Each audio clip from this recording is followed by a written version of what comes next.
কারণ এই উন্মাদনা হচ্ছে জাতীয়তাবাদী উন্মাদনা। চোরেদের পকেট মানির পয়সায়, কাঠমানির পয়সায় ঘুরে আনা লোক 100 দিনের কাজ করা, যারা নানা রকম সরকারি দপ্তরে কাজ করেন তাদেরকে বাধ্য করে ভিড় করানোর জোর নয়।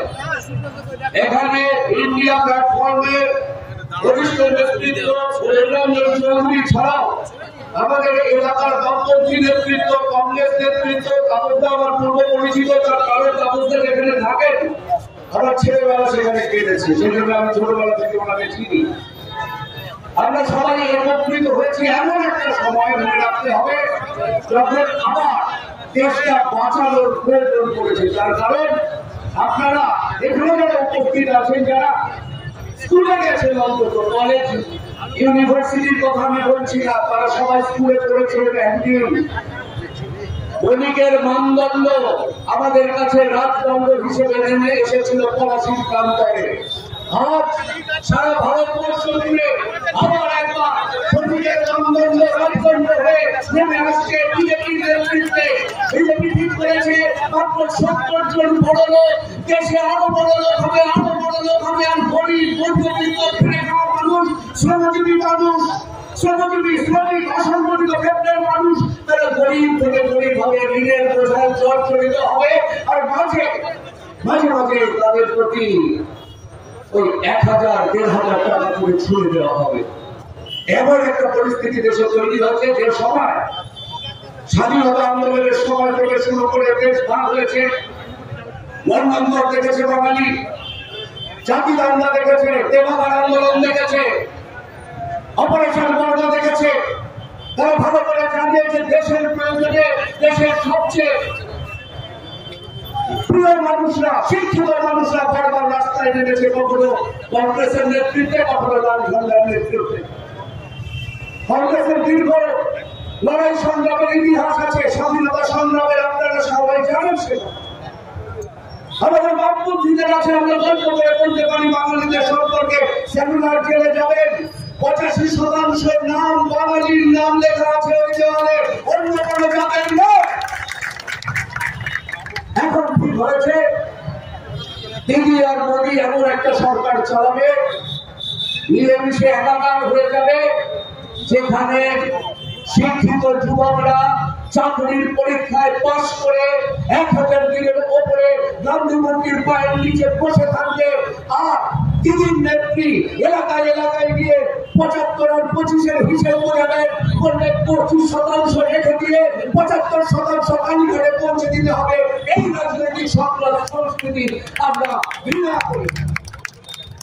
যেমন সুভাষচন্দ্র বসু, যেমন গান্ধীজি মোহনদাস করমচাঁদ গান্ধী, যেমন বিধানচন্দ্র রায় জ্যোতি বসু চাইলে বর্ডার জ্যোতি যাপন করতে পারতেন, কেউ ব্যারিস্টার দেশবন্ধু চিত্তরঞ্জন দাস, নেতাজি সুভাষচন্দ্র বসু কিন্তু দেশের প্রয়োজনে সব ছেড়ে তারা রাস্তায় নেমেছেন মানুষের কথা বলার জন্য, মানুষের জন্য, সংসদে আইন প্রয়োগের জন্য। আপনারা জানেন যে অধীর রঞ্জন চৌধুরীর দীর্ঘ ইতিহাস হয়েছে মানুষের পক্ষে কথা বলার জন্য, তার জন্য তাকে বারে বারে জর্জরিত হয়েছে। আর আমরা বামপন্থীরা স্বাধীনতার আগে রক্ত দিয়েছি, স্বাধীনতার পরে রক্ত দিয়েছি। শেখ মুজিব রেসকোর্সের ময়দানে যে কথা বলেছিলেন রক্ত যদি লাগে রক্ত আরো দেব, তবু এই দেশকে মুক্ত করে ছাড়বো ইনশাআল্লাহ। সেই কথা, সেই স্পিরিট আমাদের মধ্যে আছে। আমরা তাই রাস্তায় নেমেছি। আর পশ্চিমবাংলার যে সম্পদ, দেশের যে সম্পদ, সেই সময় হাত গুটিয়ে বসে থাকলে হবে না। এখানে দীর্ঘ চক্কর সমস্যা আছে, কৃষকরা আর কৃষি করতে চাইছে না। মোদী চাইছে সমস্ত সম্পদ ওই বড় লোকদের হাতে তুলে দিয়ে আমরা যাতে বিদেশি আলু পেঁয়াজ কিনি, এমন একটা বাতাবরণ, একটা পরিস্থিতি তৈরি করতে চাইছেন। সেই সময় ইউপিএ 1-এর সময় যখন একত্রিতভাবে সাধারণ মানুষের জন্য খাদ্য সুরক্ষা আইন করেছিলাম, অসংগঠিত ক্ষেত্রের মানুষদের জন্য খানিকটা অধিকার আদায় করা গিয়েছিল। আজকে আবার আরে মোদী নিচে 330টা সিটে লড়াই করছে, আর মিথ্যে কথার পেশাদি ছড়াচ্ছে যে এবার 330টা কেন্দ্রে লড়াই করে 400 পার করা যায় নাকি।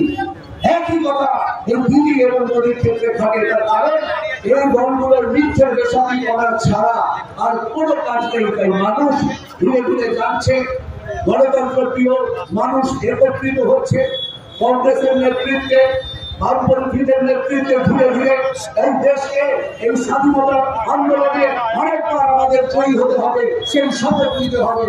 আরেকটা কাজের কথা বলে আমি দীর্ঘ বক্তৃতা করার ইচ্ছে ছিল, কিন্তু সময় নেই। আমাকে আরেকটা মিটিংয়ে যেতে হবে, সবার কাছে ক্ষমা চেয়ে অনুমতি নিয়ে আমি যাবো। কিন্তু একটা কথা বলে যাবো, একটা দরকারি কথা বলে রাখবেন। देखो वो दीवारों तुम ये काम न करो, राम का नाम बदनाम न करो, बदनाम न करो।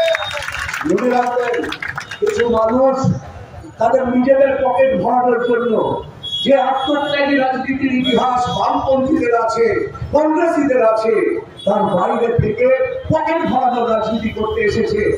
এই রাজনীতিবিদের আস্থা করে ছুড়ে ফেলতে হবে, আস্থা করে ছুড়ে ফেলতে হবে। 20 তারিখ বাম গণতান্ত্রিক প্রার্থী যাতে এখানে জয়ী হয়, তার দায়িত্ব আপনাদের সবাইকে দিতে হবে, আপনাদের সবাইকে দিয়ে যেতে হবে। এই কথা বলে করিয়ে দিয়ে আমি আপনাদের সবার কাছ থেকে আপাতত বিদায় নিচ্ছি। আবার দেখা হবে সেই দিন। হবে তো দেখা, লাল আবির খেলা হবে তো, লাল পতাকা আবার তুলে উঠবে তো। ধন্যবাদ আপনাদের।